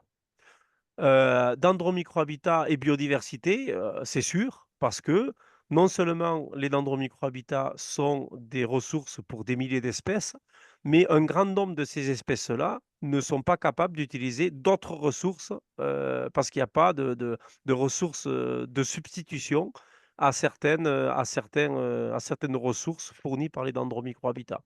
J'en ai pris des exemples sur quelques un peu frappants, sur les coulées de sève, les dendrothelmes par exemple. La majorité, donc 50% des espèces d'insectes vivant dans les dendrothelmes et la totalité, la totalité entière des espèces qui vivent dans les coulées de résine ne sont pas capables d'utiliser une autre ressource dans le peuplement forestier. Si je comprends bien, enfin je lis, hein, seuls les arbres dépérissants et malades sont riches en microhabitats, les arbres sains et vigoureux sont pauvres en microhabitats. Alors, c'est pas tout à fait le cas. Les arbres, je dirais les choses comme ça, les arbres qui présentent, des dépérissements ou en tout cas des signes de faiblesse liés à des stress, vont porter plus facilement des dendromicrohabitats saproxyliques que les arbres qui sont en pleine bourre et qui ne subissent aucun stress. Mais, faut pas oublier qu'il y a 40 des dendromicrohabitats, des types de dendromicrohabitats qui sont épixyliques, qui ne contiennent pas du bois en décomposition, qui ne sont pas liés avec du bois mort. Les plantes épiphytes, les lianes, les nids, les microsols, des choses comme ça et donc ces dendromicrohabitats-là peuvent être portés, très facilement par des arbres qui sont en pleine croissance et qui ne montrent aucun signe de stress. Parfait. Les modes de taille douce agroforestière sont donc réellement favorables à une augmentation de la biodiversité sur un très long terme sur l'ensemble d'un paysage. Alors la taille douce, ou la taille de branche en tout cas, crée des dendromicrohabitats qui ont des caractéristiques assez différentes des casses de branches, par exemple, que l'on observe liées à des perturbations naturelles, comme des chutes d'arbres voisins ou des coups de vent, etc., etc. D'ailleurs, on est en train de travailler sur une possible adaptation de la typologie qu'on a développée plutôt pour les arbres forestiers, de contexte forestier, à des arbres de parc ou des arbres qui sont gérés comme ça, avec des tailles de branches, parce qu'il y a des spécificités assez particulières de ces interventions anthropiques sur les branches, sur les troncs des arbres. Hem, est-ce que la taille douce ou la taille brutale, va aboutir au même résultat? C'est pas encore très clair. Le fait, par exemple, de faire des tailles, que de branches de très petites dimensions, parce que le recouvrement se fait très rapidement, beh, ça va générer beaucoup moins de dendromicrohabitat que les gens qui arrivent en retard et qui, mettent un coup de tronçonneuse sur une branche qui fait déjà 20 ou 30 centimètres de diamètre. Parce que là, nécessairement, on va rentrer dans un processus l'arbre n'est pas capable d'aller recouvrir ce genre de plaie et donc, on va rentrer dans un processus de saproxylation qui va créer une cavité athéro à terme, quoi. Donc, je ne suis pas persuadé que les principes de taille douce qui essayent de limiter justement les entrées de bioagresseurs génèrent autant de dendromicrohabitat que les tailles brutales que l'on mettait en œuvre avant de mettre en place des systèmes de taille douce. Mm. Merci. On parle des DMH en forêt, mais les haies ou les arbres d'alignement peuvent aussi porter de nombreux DMH. Tout à Toutefois, fait. Toutefois, les conditions microclimatiques étant différentes, ces arbres portent-ils les mêmes espèces? Eh bien, pas particulièrement. Une partie, certainement. Mais on s'attend à avoir des alors c'est quelque chose qui est très, méconnu, hein, parce que je connais pas de dispositif à parier dans lequel on va, par exemple, caractériser certaines cavités ou des fentes ou des choses comme ça et puis faire des échantillonnages taxonomiques, à parier. C'est-à-dire, prendre le même type de cavité, dans un arbre isolé et puis aller voir la même chose dans le bois adjacent, dans une, atmosphère plus confinée. Donc on n'a pas les idées très claires là-dessus, mais en connaissant un certain nombre de groupes taxonomiques, les chauves-souris par exemple, qui répondent assez bien, à l'utilisation des cavités en fonction des conditions microclimatiques et qui aiment bien changer de cavité, aller plutôt, une cavité en lisière, aller plutôt voir une cavité dans un très gros arbre ou un petit en fonction de la température extérieure ou de la pluie et cetera. On s'attend à avoir en effet des différences d'assemblage entre les mêmes types de dendromicrohabitats qui ont a priori les mêmes caractéristiques, mais portés par des arbres isolés en plein champ ou portés par des arbres de haie qui ne sont pas dans un microclimat tamponné, plutôt que dans des ambiances forestières très tamponnées. Ouais. Mhm. Une personne dit, j'étudie les forêts de Trogne en agro-sylvo-pastoralisme en Corse. Il y a une grande diversité de typologies et d'ouvertures qui seraient très intéressantes à étudier. Une invitation. Ouais, ouais, c'est sûr que les trognes, c'est la résultante d'interventions successives répétées pendant des fois des centaines d'années ou des dizaines d'années, dans lesquelles on coupe des branches et ça génère en général certains types de dendromicrohabitats et en particulier les cavités athéro. Dans les arbres émondés ou dans les arbres, dans les trognes comme ça qui ont été les arbres têtards, quoi. Hein, ça génère en général une densité, de cavités athéro, qui est assez phénoménale, ouais. Mhm. Alors, des remerciements. Une personne qui demande alors d'avoir les liens des ressources par email. Est-ce que tu pourrais me les transmettre de façon à ce que je puisse, à toutes les personnes inscrites à la conférence, envoyer les liens que tu as proposés durant Ouais, la présentation? pas de problème. Je te ferai un mail en mettant tous ces liens, qui Magnifique. vont directement, aux ressources, biblio, de vulgarisation, ouais. Pas de problème. Super. Juste pour information à tout le monde, nous allons de toute façon envoyer un courriel à toutes les personnes inscrites. Ceci aussi pour avoir votre avis sur non seulement cette conférence, mais ce que l'on organise. Ceci pour nous aider à nous améliorer. Donc ça va suivre. Euh, alors, il y a un lien qui n'a pas fonctionné, on verra ça par la suite. des précisions pendant ta réponse, donc je n'ai plus le lien, donc je vais laisser passer. Que penses-tu des DMH artificiels? Alors en fait, dans la définition du DMH et dans l'efficacité d'un DMH, le déclencheur n'a pas d'importance. C'est-à-dire un DMH, il est caractérisé par les caractéristiques de la singularité au moment où on l'observe. Et pas par n'est pas lié au déclencheur.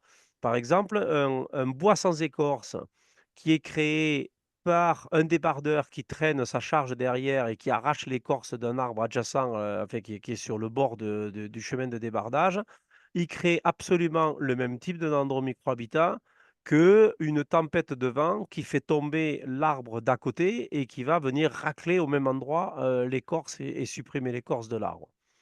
Donc, heu, donc ça, c'est la première là, ça, c'est la première chose. Donc en fait, que ça soit d'origine anthropique ou que ça soit d'origine naturelle, les espèces qui sont inféodées, en fait, ne tiennent pas cas de ça. Par contre, ce que je dirais, c'est qu'il y a des velléités depuis une trentaine d'années, non, une vingtaine d'années maintenant, de créer parfois dans certains types de forêts des dendromicrohabitats de façon artificielle, à la tronçonneuse, à l'explosif, etc. Il y a eu quelques velléités comme ça en Allemagne, en Italie, pas dans une approche globale, comme on le conçoit nous avec les dendromicrohabitats, c'est-à-dire on n'est pas taxon-centré, on s'intéresse à toutes les espèces qui vivent dans les dendromicrohabitats, mais ces gens-là avaient une idée sous-jacente par rapport à certains coléoptères ou certains chauves-souris, etc., voilà, de créer ces dendromicrohabitats. Et en général, quand on essaye de les créer comme ça artificiellement, on n'a pas le résultat escompté. C'est-à-dire, on essaye de créer une cavité athéro, on a un dendrothelme et vice-versa. Ou alors on ne fait pas assez large avec la tronçonneuse et du coup c'est refermé, l'arbre il est trop vigoureux et il referme la blessure avant que se crée la cavité athéro et le processus évolutif dynamique ne se met pas en branle, etc. Voilà. Mhm. Dans la gestion... Ah, j'ai perdu la question, attends, il va revenir. Voilà. Dans la gestion d'arbres en milieu urbain, entre parenthèses, parc, alignement, jardin privé, quel peut être l'impact de la disparition d'un arbre porteur de DMH? Entre parenthèses, exemple, abattage et évacuation d'un arbre mort sur pied pour mise en sécurité. Et ça continue. Peut-on penser que la disparition d'un seul arbre aura un impact limité ou serait-il important de tous les conserver? Bah, en fait, déjà en forêt, on a du mal à mettre en évidence des effets de seuil. À ma connaissance, il y a pas d'études en milieu comme ça, hors forêt, sur des effets de seuil. Donc, quand on a, des arbres dispersés dans des jardins, c'est sûr que si la ressource en dendromicrohabitat, elle est déjà faible, parce que tous les arbres n'en portent pas et parce qu'ils sont vraiment dispersés dans un parc et cetera, beh, le fait d'en supprimer, ça réduit, le potentiel d'accueil à l'échelle de l'ensemble des arbres, quoi. Bon, après, est-ce qu'en supprimer un dans un parc qui fait 12 hectares et dans lequel, j'ai un certain nombre d'arbres porteurs d'endromicrohabitat, est-ce que ça a un effet significatif sur les communautés associées? Ça, je pense qu'il n'y a pas suffisamment d'études pour pouvoir répondre. Par contre, moi, je m'aperçois ces dernières années et je refuse personnellement, parce que par manque de temps, malheureusement, un tas de demandes de formation. Le monde des grimpeurs élagueurs, de gestionnaires de parcs en ville, et cetera, est de plus en plus demandeur d'avoir des éléments liés à la biodiversité accueillie par les dendromicrohabitats, portés par les arbres de parc ou d'alignement, pour le prendre en compte dans la réflexion de gestion, entre autres pour essayer de faire pencher la balance par rapport à une évaluation du risque, d'avoir une espèce de ratio entre, bah, évidemment cet arbre-là, il a un certain niveau de risque, mais de notre côté, il a un impact sur le potentiel il a un potentiel d'accueil qui est non négligeable en fonction de l'endroit microhabitat qu'il porte et cetera. Et donc, pour mettre dans la balance un petit peu tout ça, pour avoir comment dire? Pour prendre des décisions de gestion. Donc, entre autres, je suis allé faire de la formation, pour la ville de Paris, pour les gestionnaires des arbres d'alignement de la ville de Paris et puis aussi des parcs arborés de Paris. J'ai fait une formation du même type pour les gestionnaires des espaces verts de la ville de Pau, par exemple. Et j'ai déjà fait des formations pour des groupes de grimpeurs et lagueurs. Et d'ailleurs, On a, pour les grimpeurs et lagueurs en association justement avec des responsables d'entreprises de grimpe et d'élagage là, des professionnels, on a, diffusé, enfin on a mis au point et puis on a diffusé un petit système de score qui permet, de donner un score en fonction du contexte et en fonction des dendromicrohabitats que porte l'arbre, expertisé, pour avoir une note d'intérêt pour la biodiversité à mettre sur la balance avec, tous les systèmes de score qu'ils ont par rapport aux risques, par rapport à tous ces aspects plutôt de mise en sécurité. Donc ça existe. Mmh. Mhm, merci. On a également, fabriqué avec des collègues, un système de score comme ça pour un groupe de camping, le groupe Sandaya qui nous a demandé, de les aiguiller et de leur donner un petit outil pour pouvoir, dans leur chaîne de camping, pour pouvoir donner justement un score biodiversité aux arbres et donc, par une espèce de note, enfin qui prend en compte à la fois l'essence, si elle est autochtone ou pas, le diamètre, le ses caractéristiques, par rapport aux autres arbres du camping et cetera. On a fait un petit système de score, pas trop compliqué et qui leur permet maintenant, voilà, d'avoir aussi un score biodiversité pour les arbres à mettre en contrepoint de tout ce qu'ils avaient l'habitude de faire jusqu'à maintenant et en particulier la mise en sécurité, quoi. Mhm. Justement, la personne qui posait la question précédente dit que, et comme je le pense aussi, c'est très intéressant ce score. Est-ce que c'est quelque chose d'accessible en libre public ou c'est limité à certaines personnes? Non, non, non, je pourrais aussi te le faire passer. Le Très score bien. pour les grimpeurs et lagueurs, il a été publié dans une revue de grimpe et lagage, là. Ouais. Le score pour les campings, c'est quelque chose qu'on diffuse. Alors, et on a après un système de score plutôt pour les écosystèmes forestiers, mais là, qui est un peu plus compliqué à mettre en œuvre, et cetera. Mais je pense que les 2 autres, je peux te les faire passer pour pouvoir les diffuser sans problème, ouais. Magnifique. Mmh. Alors, on garde les deux dernières questions. Merci de ne plus en poser. Merci en tout cas pour tout l'intérêt que vous avez porté à cette conférence et les questions qui sont venues jusqu'à maintenant. L'avant-dernière, que pensez-vous des Coronets Scott? Eh! Alors ça, c'est un travail qu'on fait avec la ville de Paris. Depuis justement la formation, ils ont mis en œuvre, justement ce principe-là sur, 2 essences là, sur des alignements et c'est en cours d'évaluation. C'est en cours d'évaluation. C'est une, ça nous semblait être une bonne pratique dans le sens où, on fait un dendromicrohabitat en fait, on par rapport à une coupe, ras du tronc qui va fabriquer une cavité athéro. Et qu'on shunte du coup puisqu'on fait, quelque chose qui est à une certaine distance du tronc, beh, on va réduire le nombre de cavités attéraux présentes sur les arbres, mais on réduit aussi le risque d'avoir à pour des questions de risque, à couper l'arbre assez rapidement si la cavité attéro se développe assez rapidement. Et le principe de cette coupe-là, en plus de laisser, un bout de branche d'une certaine longueur, c'est de fabriquer des fentes au bout, qui vont ressembler un petit peu à des vestiges de charpentière brisée à notre dendromicrohabitat naturel qui s'appelle vestige de charpentière brisée, c'est-à-dire un coup de vent qui va venir briser la branche, la grosse charpentière à 1 mètre ou à 2 mètres du tronc et qui en général, fabrique, tout un système de fentes complexes au bout qui est utilisé par des groupes taxonomiques qui recherchent les fentes, certaines chauves-souris et pas mal d'arthropodes. Donc, je vois ça d'un assez bon œil, parce que ça peut permettre, voilà, de laisser les arbres sur pied plus longtemps, parce qu'ils auront on va limiter le risque, tout en limitant le risque lié justement à cette branche qu'il fallait couper et puis en procurant des systèmes de fente qui ne sont pas nécessairement très nombreux sur ces arbres de parc, quoi. Merci. Que pensez des préconisations actuelles en matière de sylviculture d'un à deux arbres habitat par hectare? Je poursuis. Comment faire évoluer certaines pratiques intensives qui détruisent tous les DMH pour des raisons purement économiques?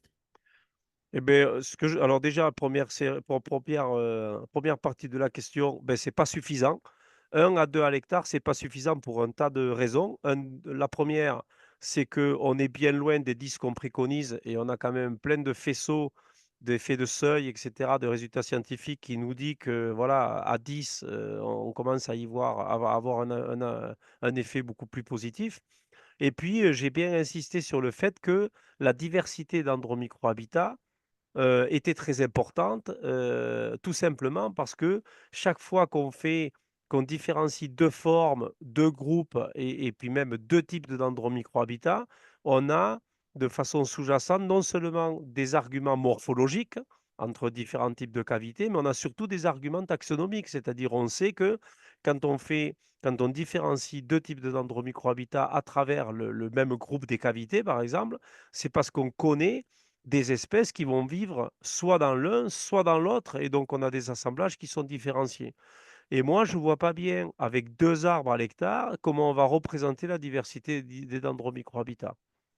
Et donc, je pense que pour ces 2 raisons-là, eh beh, 2 arbres dendromicrohabitats par hectare, c'est largement insuffisant pour garantir la présence de la majorité des espèces qui sont liées aux dendromicrohabitats. Alors, je complète aussi ma réponse en disant que Heu, chaque fois que je vous parle d'Andromicrohabitat, je pèse des espèces associées parce que c'est pas le Dendromicrohabitat en tant que tel qui va aider au fonctionnement de l'écosystème forestier. C'est bien les espèces qui habitent les Dendromicrohabitats qui vont jouer des rôles fonctionnels différents ou redondants et ce sont elles, par leur diversité et par leur rôle fonctionnel qui vont faire, fonctionner les systèmes. Donc ils vont, permettre de garantir la productivité, de rendre tous les services écosystémiques que l'on attend de la forêt. Voilà. Et donc, trop peu d'arbres porteurs, ben, ça réduit nécessairement de fait la diversité des dendromicrohabitats et de fait, on réduit la diversité des espèces qui sont potentiellement accueillies dans le peuplement forestier. Merci, merci vraiment, cher Laurent, pour d'une part la conférence très complète et tes réponses aux questions hyper très complètes aussi. Vraiment, je crois que là, on peut te remercier, te féliciter. Encore quelques émoticônes qui Mm. apparaissent à l'écran pour Ouais, je les vois, ouais. confirmer ce que je viens de te dire. Ouais, Merci beaucoup. merci beaucoup. Désolé pour la faute à attention là, que j'ai sous les yeux depuis tout à l'heure là. C'est Ouais, absolument. Et voilà. puis, je précise encore une fois que cette conférence sera disponible à partir de cette nuit ou demain matin sur notre chaîne YouTube et que dans le mail que nous allons vous envoyer à la suite des infos que Laurent m'enverra, vous allez recevoir toutes ces informations aussi, les liens que vous avez demandés, que vous avez pu voir justement pendant l'exposé. Merci beaucoup à tout le monde. Merci à toi, Laurent, surtout. Eh bien, bonne soirée à tous. Ouais. Et bonne soirée à Mm. tous, exactement. Merci.